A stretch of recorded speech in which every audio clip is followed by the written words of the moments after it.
Rudy, Rudy, Rudy, Rudy, Rudy, Rudy, Rudy, Rudy. Rudy, Rudy, Rudy.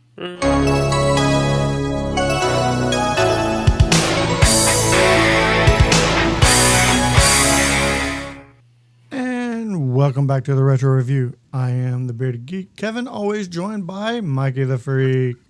What's up, people? Oh, if you have not figured it out, we are reviewing the movie Rudy. They had to have figured it out. Yeah, well, I mean, yeah, there's a thumbnail and a description, and we're yelling Rudy. And we're yelling Rudy. Yeah, I mean, there's got to be something, right? So before we get into the movie, let's check out that trailer. Yes, let's. Thank you for taking his place there. Of course. Of course. With Steve not here, we got to take care of him. Yeah, here we go. Let's check out this trailer. Yes, let's.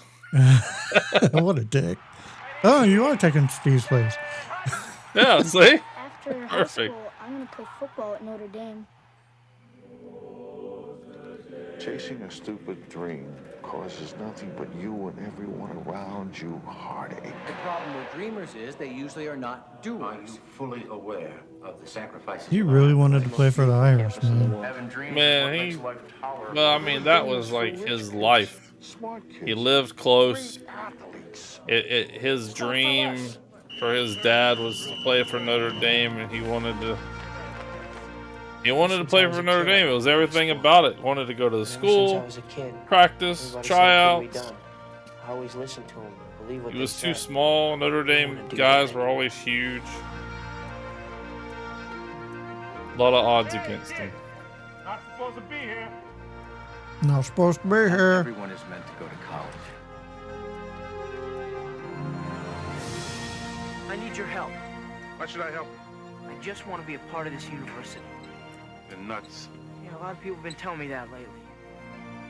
He really did everything he could to, at least in this movie. Yeah, and it's funny because he was painting the helmets and he had to be part of the boosters. And he's like, "Oh yeah, I lied. I work here." And nothing ever came of it. Oh, we'll lie. Yeah, like no, you can't.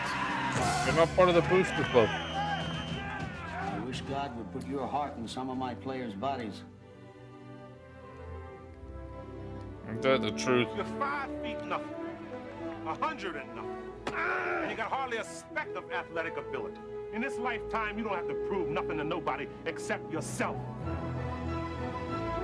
Very He they call the days of inspirational movies. yeah, based on a true story. Leaders of Hoosiers. Yeah, loosely. Ready, champ? The guy did exist and the guy did play, but I heard a story he was an asshole. Oh, probably. There you go. There's your Rudy, everybody. Yay. Mikey the Freak, why don't you tell us a little bit more about this movie? Yeah, so 1993, we said running time hour 54 minutes. Stars, Sean Astin, Ned Beatty, John Favreau. It's a Rudy, which is Rudy Rudiger. Has always been told he was too small to play college football, but is determined to overcome the odds and fulfill his dream of playing for Notre Dame. And yeah, I mean, to be honest, that's kind of it in a nutshell. He went to Holy Cross, which is a Catholic school, and normally you go to Catholic schools, high schools, you want to go to Notre Dame, being that it's a college, Catholic college. And on top of being That's where Joe Montana went. Yeah, right. And apparently, I don't know if you have that, but I heard that this was the same time frame that Joe Montana actually was at the school. Oh, As part of this, but they don't really show him a lot because they didn't really use it. So I don't know if you have that, but I did hear that story. I'm not 100% positive that's accurate. I didn't really look it up, so. Minimal research here, I ladies and gentlemen. just heard it. So if y'all want to research it, you can research it. Let us know in the comments down below if you researched it and if it's true or not, because we're not gonna. I'm not going to research it, no. Yeah, no, he does everything. So he graduates from high school. Doesn't get into Notre Dame, but tries. Studies hard. Takes it. Let's say he applies for it. I guess has to go to work with his dad and his best Mhm. friend. Was there for a few years. Still within that college age. Still wants to go to Notre Dame. Wants to play football. Always wanted to, and does everything in his power. He works in the cafeteria. He lies and says he goes to the school and gets on the boosters because he's a girl that he met at the bar. And then gets too drunk and actually tells the truth. He's like, "Oh Yeah. shit, I was like, oops. you're not part of the boosters," and he's like, "Oh, forget I even said anything." She's like, Like, "No, no. What? yeah, You lied. that's why you don't drink and tell the truth." Um, but yeah, I mean, and then he ends up getting staying with the grounds crew because he Hmm. wants to be a part of the team in some way, shape, or form. And Charles S. Dutton, uh, you know, ends up giving him a cot to sleep in and stay there on campus. What do you mean? He knows nothing about that. Yeah, he don't know what you're talking about. Yeah, so yeah, it was kind of that secretive thing. He wanted to help out and help Rudy achieve his dream. And he said that if you get to dress and you get to play, I'll be there. Hmm. So he used to be a player, so he kind of had an understanding on where Rudy was coming from, and I think they had that little bond, and that's kind of where he kind of not felt sorry for him, I guess, but he wanted to encourage him and help him achieve his goal of being able to play. And like he said, he's 5 foot nothing, 100 and nothing, because shit, Notre Dame players are 6 foot something and 300 pounds and something. Big, They're manly big guys. meat sacks is what they are. And you tell, you kind of feel sorry for him in a way because he ends up getting his ass kicked on the field, but in practice. But he comes back over and over and over again, and shows them that I don't care how big I am, I just want to compete with you guys. And then they start to feel sorry for him, and then they start to get on his side. I wouldn't say that they felt sorry for him. They were backing him because he deserved a chance. I don't Yeah, think that's feeling sorry. I think that's backing your fellow brethren. see, they understood that he deserved a spot and play. And then the coach before him said, "Yes, I'll let you dress on the last game." And then we get all the way up until the last game.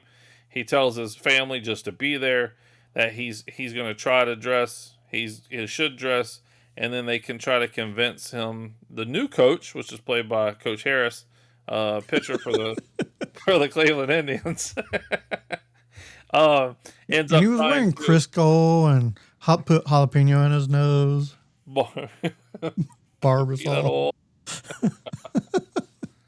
well, a little snot on your nose, like juice the ball. Yeah. So they're like, he's like, no, no, I've been in the NFL. I'm not. He's not gonna play. He's not gonna play. I don't care. It's a gimmick. Hmm. That's how he felt. But then, yeah, like you said, the players get behind him and they form like a walkout basically and put their jerseys down. So I'm not playing unless Rudy plays the last game, and they end up making him dress, and he goes out for one of the last plays and makes a sack. A fumble. Makes a A yeah, fumble sack. no, yeah, exactly. We get the ball back, and he stays out there and plays another play. Yep. So he gets 2 plays out of it instead of one, because of what he did and forced the fumble. So we thought that was pretty cool. Yeah, and it's a very touching movie, and that It's underdog inspirational. Very story. inspirational. Very, very inspirational movie. So Bearded Geek, what'd you think on your first time watch? This Apparently, was my first time watching. This is one of those movies I've always wanted to come back around to and watch, and I finally got around to it. I no. enjoyed this movie. Like you said, very inspirational. Very touching on how much passion he had for the Fighting Irish. How Goonies much never say die. Yep, that's great. exactly, exactly. He was trying to get One Eye Willie's gold throughout this entire movie. That gold Uh, helmet. yeah, but again inspired by a true story, but it made a good movie. So I really enjoyed it. I see why this is a classic for sure. How would you actually rate this movie though, Mikey the Freak? I mean, I like the cast. We have Vince Vaughn's very first movie, is what I Still heard. can't place Very him. first movie. I Nope, know you said he's the quarterback in there, he is but the quarterback. Yep, he looks so unrecognizable that I didn't recognize him. very very young. Yeah, Yeah. and yeah, I was told that based on what I've read, it was his very first movie. It is Vince Vaughn's first movie. But yeah, I mean, of course, Vince Vaughn with John Favreau, they create that relationship, and they're in like 7 movies together. Yeah. Um, I think it's a solid watch. You definitely you don't have to be a football fan to enjoy this movie. Mm-mm. You just have to enjoy the storyline behind it. I would say it's probably solid. I'd go with an 8. Solid 8. I like Sean Astin in the 90s. Who didn't like him in the 80s and 90s? But yeah, I'm going with a solid 8 for this. Yeah, I think I'm right there with you. I'm going to give it an 8 as well. Great watch. I mean, like you said, when the janitor or grounds crewman left him the key on his bed after he snuck in a few times to just because he was homeless. He had nowhere to stay Yeah. because he was basically doing everything. He had no money to actually get a job because he was doing volunteering everywhere around the campus to try to, do all he could to get on the team. So yeah, great movie. Very again, I've said this about 3 or 4 times, but very inspirational. So it is what it is now. Though it is time for some interesting-ish facts. I could only use one hand because I had to press the button. Among future NFL players who played on Notre Dame team when Rudy was a senior was future Hall of Fame quarterback Joe Montana, who was a There you freshman go. at the time. Let's see. While Rudy's real life service in the U.S. Navy is not mentioned in the film, the military duffel bag he carries in numerous scenes is stenciled with his name and USN. So apparently, in real life, he joined the military. Huh, okay. The real D-Bop plays a bartender in the movie. So the guy who played D-Bop, I guess the guy that was trying to get the all the girls. Yeah. John Favreau's character, right? Yeah, he played the bartender. So there you go. Those are your interesting-ish facts. We do not have soundtrack because that is Steve's segment, and we don't want to, overstep our bounds and do his segment. So we're not going to. You can look up the soundtrack on your own, everybody out there. So there you have it. Mikey the Freak. What do we have for related reels? Very inspirational Soundtrack. Yes. Very. Let's see. What do I got? I probably need my glasses. Kidding. Sean Astin, of course. Who doesn't love Sean Astin? The Goonies, one of his most prominent roles in the 80s. Lord of the Rings, another huge thing in 2000s. And then 50 First Dates, very funny comedy. Very funny. I love him in that Very funny movie. comedy with 50 First Dates. And hopefully I inspired him. I haven't seen him in a couple years at Comic-Con. The second time I met him for Stranger Things because he was Bob in Stranger Things in season 2. And I told him that he needed to get 8x10s of his character from 50 First Dates. So he didn't have any. He never thinks about that character as being a popular character. And I'm like, bro, I said it was hilarious. So hopefully Maybe I was a stepping stone and kind of a push that now he has 51st states. Maybe If I was that last anybody, person. if anybody out there has seen him at con recently, because he goes to a shit ton of cons, definitely let us know if he has any 51st dates 8 Yeah. by 10s. He is coming back to Orlando in September at Fanboy Expo. Well, The there you Lord of the go. Rings cast, the Goonies cast are coming back, so that ought to be fun. I may need you to get me an Elijah Wood Back to the Future 2. I don't think I'm going, but I'm not sure. If I do, I'm definitely going to try to get Elijah Wood for Back to the Future too. So John Favreau, of course, Bebop in the movie, Iron Man. Of course, he's happy in Iron Man. Wolf of Wall Street, which I just watched yesterday, completely forgot he was in the movie, and everybody loves Wolf of Wall Street. And then PCU, Port Chester University, politically correct university, however you want to say it, but PCU with Jeremy Piven, so funny.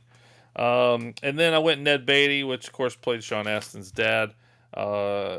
He is in Deliverance with Burt Reynolds. He was in Back to School with he played the dean with Rodney Dangerfield, and then he was also Superman with Gene Hackman with Lex Luthor. So that's it. That's all I got. All right. Well, I do believe as we come to a close, that kind of wraps things up on Rudy. But make sure you check out all the other shows associated with Back to the Retro Review. You have the Mod Squad Network, where we have been doing a lot of movie reviews, movie trailer reviews, game trailer reviews, and we go live every Saturday night with a giveaway. Make sure you check out all the other shows here on Back to the Retro Review. We have plenty of other trailers for you to, or movies for you to check out. We're coming Over up on number 100 episodes. Over 100. We're coming up on 200. We're in 190s right now. So. That's it, baby. Yeah. We'll be there. We're getting there. 200 coming. All right, so guys. there's plenty of content.